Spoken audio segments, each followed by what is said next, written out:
بسم اللہ الرحمن الرحیم۔ السلام علیکم۔ مزمل وائس آفیشیل میں خوش آمدید۔ ہمارے چینل کو سبسکرائب کریں اور ویڈیو کو اینڈ تک ضرور دیکھیں، شکریہ۔ میں 20 سال کا ہوا تو مجھے نئی فلمیں دیکھنے کا شوق ہو گیا۔ ایک دن میں اپنے دوست کی دکان پر گیا، میں نے اس سے نئی فلموں کی لسٹ مانگی۔ اس نے ایک لمبی سی فہرست میرے سامنے رکھ دی۔ میرا دوست جو اس وقت موبائل میں ویڈیو دیکھ رہا تھا کہنے لگا، یار دیکھ کیسا زمانہ آ گیا ہے، ان آنٹیوں نے بھی اپنے ڈانس کی ویڈیو بنا کر سب کو دکھانا شروع کر دی۔ میں یہ سن کر ہنس دیا۔ تجھے کیا پتا آج کل آنٹیوں کی بھی بڑی ڈیمانڈ ہے۔ میں نے اسے آنکھ ماری تو وہ ہنسنے لگا۔ دکان میں اس وقت ایک شریف آدمی کھڑا تھا جو کسی مولوی صاحب کی تقریر اپنے موبائل میں ڈلوانے آیا تھا۔ وہ ہماری باتیں سن کر کہنے لگا، بیٹا کسی کے بارے میں ایسی باتیں نہیں کرتے، ہو سکتا ہے اس بیچاری کی کوئی مجبوری ہو یا پھر کسی نے اس کی ویڈیو زبردستی بنا کر ڈال دی ہو، آخر یہ بھی تو کسی کی ماں بہن ہوگی۔ یہ سن کر میں نے کہا لگایا، رہنے دے مولوی صاحب، کوئی مجبوری عزت سے بڑھ کر نہیں ہوتی، اس آنٹی کو خود ہی شوق ہوگا اپنے حسن کے جلوے دکھانے کا۔ میں نے ہنستے ہوئے دوست کے موبائل کی طرف دیکھا اور پھر میری ہنسی کو بریک لگ گئی، کیونکہ وہ ناچتی ہوئی آنٹی میری اپنی ہی۔ میرا نام جاوید ہے اور میں ان دنوں FA کے ایگزام سے فری ہوا تھا۔ گھر میں صرف میری امی تھی جو کہ جاب کرتی تھی۔ میرے ابو کی وفات میرے بچپن میں ہی ہو گئی تھی۔ میں تو اتنا چھوٹا تھا کہ مجھے ابو کی شکل تک یاد نہیں۔ ابو کے جانے کے بعد امی مجھے لے کر نانی کے گھر آ گئی، جہاں میری ممانی نے امی کا جینا حرام کر دیا۔ وہ روز ہی امی سے جھگڑا کرتی تاکہ امی خود ہی گھر چھوڑ کر چلی جائے، مگر امی ان حالات میں کہاں جاتی۔ گھر تو ہمارا اپنا تھا، مگر ایک اکیلی عورت کیسے ایک مرد کے بغیر رہ سکتی ہے؟ یہی سوچ کر امی ممانی کے ظلم و ستم برداشت کرتی رہی، مگر ایک دن میرے کزن نے میرے سر پر بلہ مار کر مجھے زخمی کر دیا۔ ماموں فوراً مجھے ہسپتال لے گئے، میرے سر پر 3-4 ٹانکے لگے۔ واپسی پر ماموں نے مجھے بہت سے کھلونے لے کر دیے، مگر میں گھر آیا تو امی اپنا سامان باندھ کر بیٹھی تھی۔ ماموں اور نانی نے امی کو بہت سمجھانے کی کوشش کی، لیکن امی نے روتے ہوئے کہا، اگر میرے بیٹے نے یوں ہی سب کی مار برداشت کرنی ہے تو ہمارے لیے غیر ہی ٹھیک ہے، کم از کم مجھے دکھ تو نہیں ہوگا۔ یہ کہہ کر امی وہاں سے چلی آئی اور پھر ہم اپنے گھر آ گئے۔ کچھ دن تک ماموں ہمیں منانے آتے رہے، لیکن پھر وہ بھی تھک گئے۔ جب تک میری نانی زندہ رہیں وہ ہماری خیر خبر لیتی رہیں، لیکن ان کے مرنے کے بعد کسی نے ہمیں پوچھا تک نہیں۔ ابو کے انتقال کے بعد امی نے مجھے ماں اور باپ دونوں بن کر پالا۔ امی نے کبھی مجھے ابو کی کمی محسوس نہیں ہونے دی۔ گھر اپنا تھا، مگر باقی خرچوں کے لیے ہم کس کے پاس جاتے؟ امی نے مجبوراً جاب تلاش کرنا شروع کر دی۔ امی میٹرک پاس تھیں اور کوئی خاص ہنر بھی پاس نہیں تھا، اس لیے امی کو جاب کی تلاش میں بہت مشکل پیش آئی۔ امی چاہتی تھی کہ میں اپنے باپ کی طرح پڑھ لکھ کر بڑا افسر بنوں، لیکن اس کے لیے ضروری تھا کہ میں کسی اچھے اسکول میں پڑھوں، اور اچھے اسکول کی فیس بہت زیادہ تھی، لیکن امی نے ہمت نہ ہاری۔ ایک دن میں نے امی سے کہا کہ آپ میرا ایڈمیشن کسی بھی اسکول میں کر دو، اچھا اسکول اتنا ضروری تو نہیں۔ لیکن امی نے مجھے گلے سے لگا لیا اور کہا کہ اگر مجھے خود کو بیچ کر بھی تمہیں پڑھانا پڑا تو میں ذرا سا بھی نہیں ہچکچاؤں گی۔ اگلے روز امی گھر واپس آئی تو رو پڑی۔ میں نے پوچھا، امی آج بھی آپ کو نوکری نہیں ملی کیا؟ میں نے امی کا روتا ہوا چہرہ اپنے ہاتھوں میں لے لیا۔ امی نے اپنے آنسو پونچھ کر کہا، نہیں میری جان، یہ تو خوشی کے آنسو ہیں، آج مجھے بہت اچھی جاب مل گئی ہے۔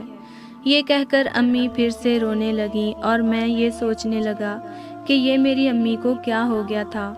پھر اس کے بعد میں نے امی کو کبھی روتے ہوئے نہیں دیکھا۔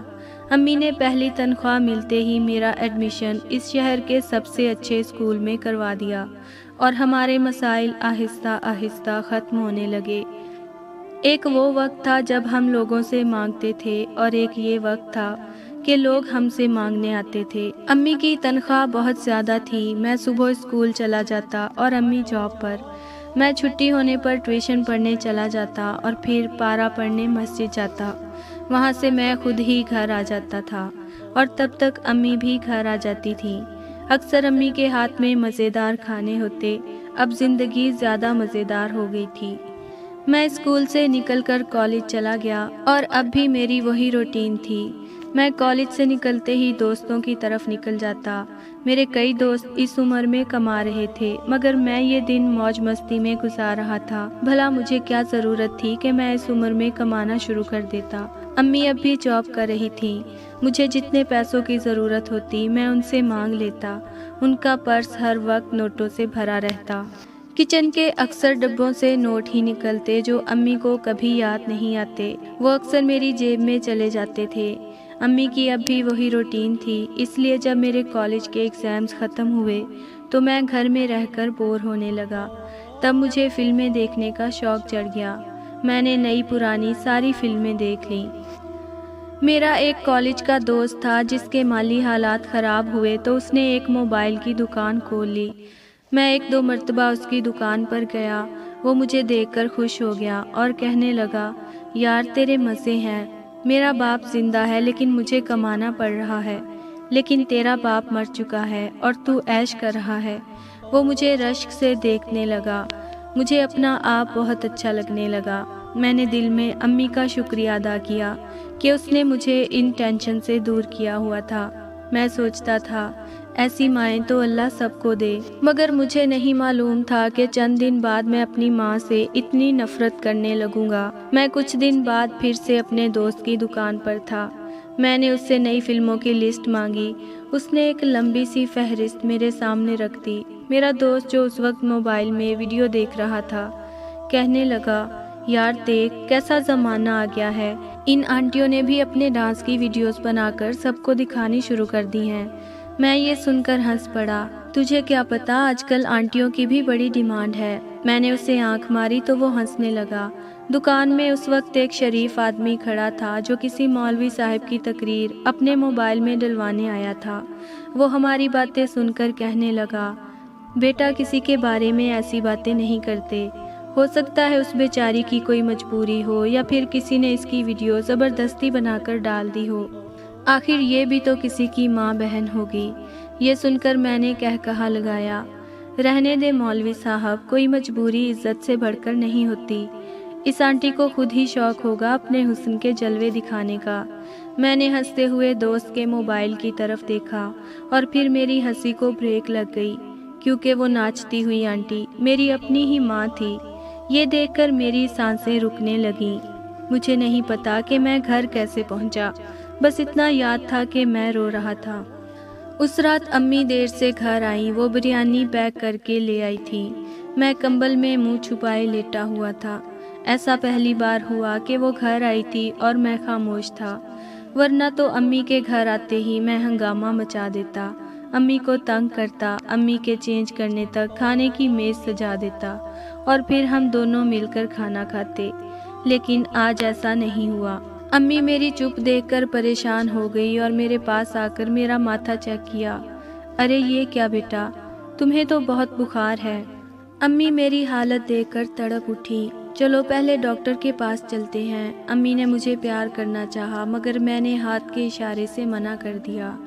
مجھے آپ کی حرام کی کمائی سے کچھ نہیں لینا، میں نے چیخ کر کہا اور کمبل میں واپس منہ چھپا لیا۔ یہ سن کر امی خاموش ہو گئیں۔ اب بولے نا، خاموش کیوں ہو گئیں؟ بتائیں نا کہ یہ سب جھوٹ ہے۔ مجھ سے امی کا خاموش ہونا دیکھا نہ گیا۔ میں نے جلدی سے موبائل جیب سے نکالا اور وہ ویڈیو تلاش کرنے لگا، مگر امی نے یکدم میرے ہاتھ سے موبائل لے لیا۔ اس کی ضرورت نہیں ہے، تم نے جو کچھ بھی دیکھا ہے وہ سب سچ ہے۔ امی نے اپنی آنکھیں جھکا لی۔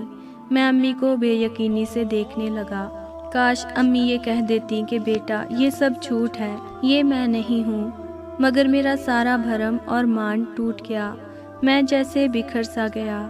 کاش آپ اس وقت مجھے بھوکا مرنے دیتی مگر یہ گناہ نہ کرتی۔ میں نے امی کی طرف نفرت سے دیکھا۔ ٹھیک ہے، تب تم چھوٹے تھے، میں نے تمہیں بچانے کے لیے کیا، لیکن اب تم بڑے ہو، تم مجھے چھوڑ کر چلے جاؤ تاکہ میں یہ گناہوں بھری دنیا چھوڑ دوں۔ میں نے یہ سب تمہارے لیے کیا تھا، تم یہاں سے چلے جاؤ گے تو میری کوئی مجبوری نہیں رہے گی، میں یہ سب چھوڑ دوں گی۔ امی نے یہ کہہ کر منہ موڑ لیا۔ میں نے امی کو بے یقینی سے دیکھا۔ مجھے امید نہیں تھی کہ امی مجھے ایسا کہیں گی۔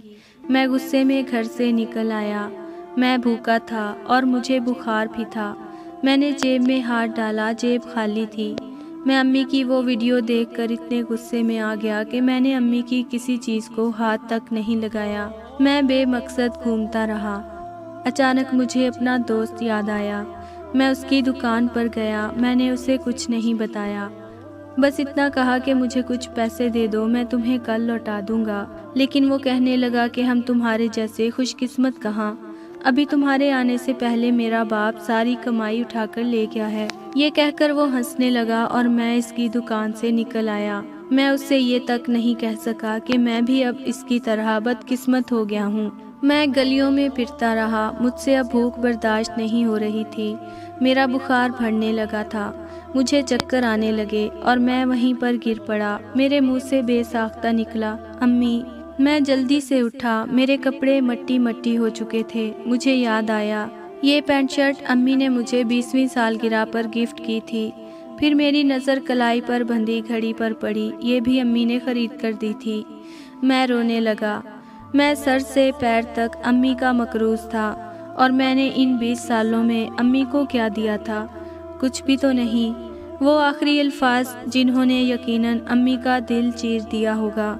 یہ امی کی محبت تھی کہ اس نے مجھے پال پوس کر بڑا کیا، چاہے جیسے بھی۔ لیکن آج میں جو کچھ بھی تھا امی کی وجہ سے تھا۔